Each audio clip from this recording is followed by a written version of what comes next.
on a toujours des clients, surtout au Maroc, qui est l'une des destinations qui est plébiscitée par les Français. Donc on avait quelques clients là-bas, mais qui n'ont pas été impactés. On a eu des cas plus délicats de clients qui devaient partir au Maroc. Donc on a en particulier un groupe qui est parti mardi dernier.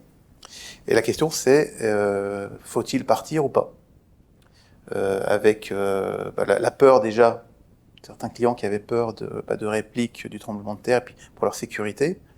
Et puis aussi des clients qui se disent, par pudeur, est-ce que c'est normal d'aller profiter d'une semaine de tourisme au Maroc, alors qu'il y a des gens qui sont dans la misère, qui ont perdu des proches, des amis, qui ont perdu leur maison.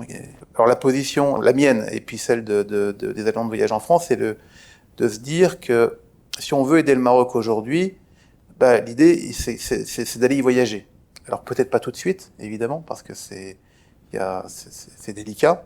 Je comprends que ça puisse retenir, que ce qui s'est passé ne donne pas forcément envie d'y aller tout de suite. Pour soutenir le Maroc, de toute façon, c'est 7% du PIB, le tourisme au Maroc. Donc si on veut soutenir le Maroc aujourd'hui, si on veut les aider, c'est d'aller au Maroc.